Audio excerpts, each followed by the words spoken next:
Hi Yogi, welcome to Yoga with Alina, and today we have a new tutorial, and this one is going to be about downward facing dog. This is the most common yoga pose out of all, I feel, because whenever we hear yoga, that's the one we're thinking about. But it's also the one that is pretty tricky, and not a lot of people are doing it correctly. And I'll be honest with you, I was one of those people because after about 3 years of practice, and I had already started teaching by that point.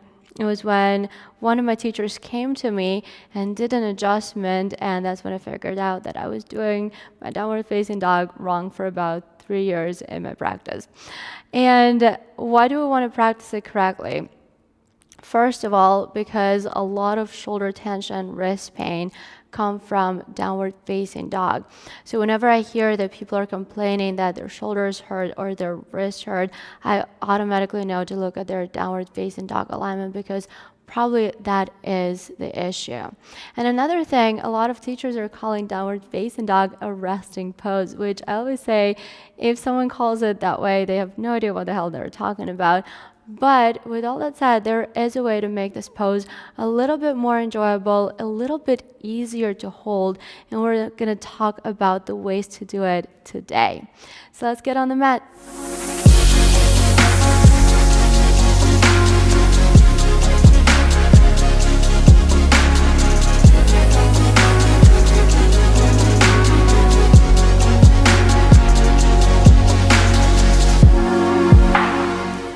All right, guys, I'm here back with my friend Te, who's going to help me demo and explain to you downward facing dog.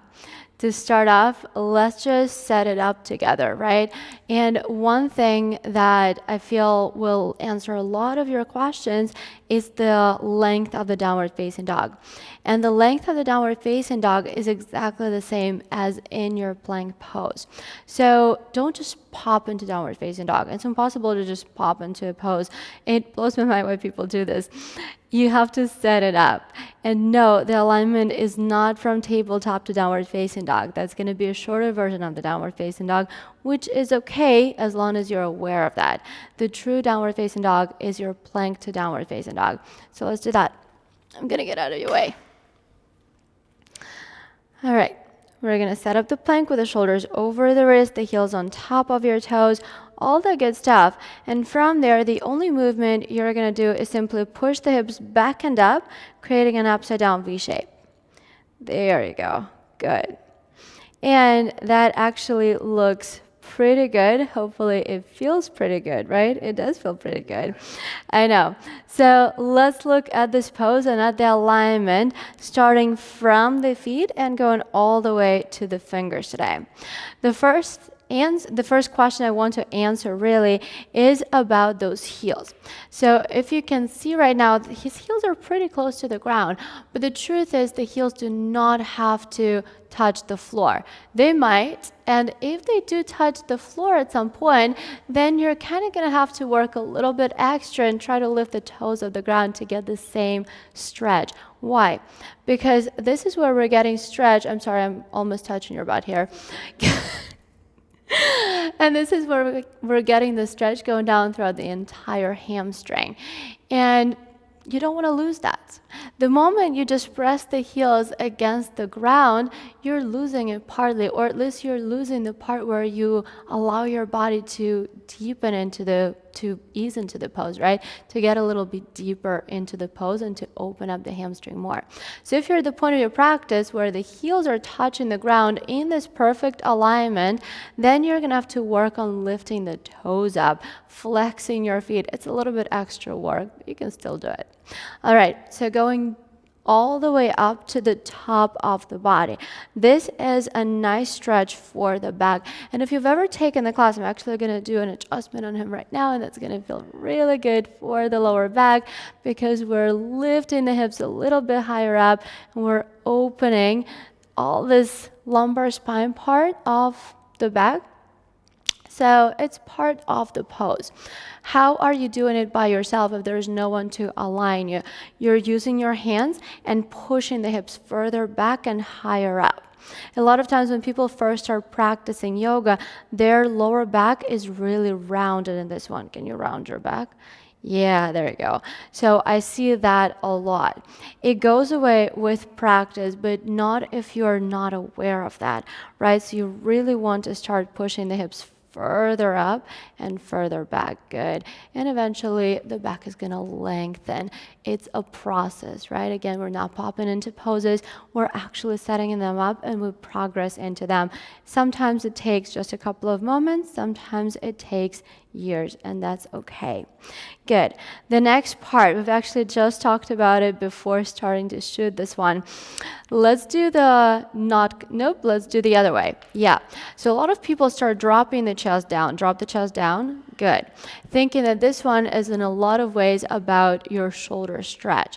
The truth is, it's really not like that. And while the shoulder mobility of most people do not allow it to become a dangerous pose for them, the truth is, if mobility allows and you're dropping the chest super, super low, you're hyperextending these joints. And it's not really good for the shoulders, right? And it's actually not going to feel that good as well.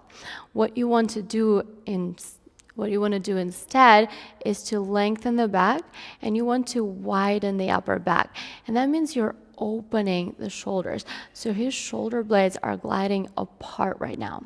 Once he has done that, he got out of his shoulders, right? So he no longer feels his shoulders, but he's going to start feeling his lats right here.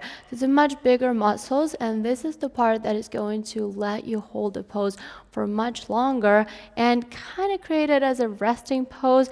I feel like I know he's shaking right now, so it's not really a resting pose anyways, but it is much more enjoyable to hold than, let's say, if he was shrugging the shoulders to the ears. That would have been even worse. All right, we're getting to the fingers at this point. I'm going to let you down. So let's take a few. Okay, yeah. Sorry about that. No, it's okay. I'm actually testing myself, ooh, how long can I hold this? This is good. But it's also very aligned. Like the way you're holding it, it's super, super aligned. I feel really supported. There's a big difference. The moment I went in, I was like, oh, fuck. Yeah. But then as soon as I locked out, I was like, okay, I can hold this a little bit longer. And also dropping the chest down, yes, it might feel good for the shoulders in the beginning, but then you heard about this, the joint pain. Okay, I'm ready. All right, let's set it up again. Let's go into plank and then push back. There you go. Okay. No, you can go pretty fast. Good. There we go. And we're back in the downward facing dog. All right, one last thing about this pose, about this beautiful upside down V shape that I want you to notice is the hands, right? So the moment, first of all 10 knuckles are grounded. One thing I see a lot is this knuckle lifting up. What it does, it brings a lot of pressure into this outer parts of the arm, and that's when the wrist pain starts to come in. So if you're experiencing the wrist pain, then definitely check in with your hands and work on pressing the knuckles of the index fingers, I always get this one wrong, the knuckles of the index fingers down into the floor. There's another layer to this. Once you open up the shoulders, there you go, yes. Once you open up the shoulders and you start kind of wrapping the triceps in, it's a really, really weird movement, and just try and you will understand what it means. Triceps in, wrap triceps in, right? Once you do that, those knuckles are really going to try to lift up again. But by pressing them down, you're creating somewhat of a neutral arm position, right? Because the triceps is wrapping that way, but then the forearm is kind of wrapping this way by pressing the knuckle down. And the whole yoga practice is about that body neutral position. This is your Shavasana, your Tadasana, all the poses, right? And all the body parts, we're looking for that balance. We're looking for that neutral pose. So this is what creates the neutral pose in this asana. All right, go all the way down to the floor. Okay, let it go. That was intense. But with that being said, it's a pretty good pose, right? It gives you a lot of stretch. It does work on your strength a lot. Yoga is about balance in every single aspect. So there's a pose where you only feel stretch or you only feel strength, you know you're missing part of it. So you really want to look for that balance. I'm never gonna get tired of saying this. All right, I hope this tutorial just explained to you downward facing dog a little bit more and you can now understand it a little bit better. And I hope you will be practicing it with a little bit more joy, ease, and hopefully keeping the integrity of the pose throughout your practice. Thank you so much for staying with me. I hope you enjoyed it. From my heart to yours, namaste.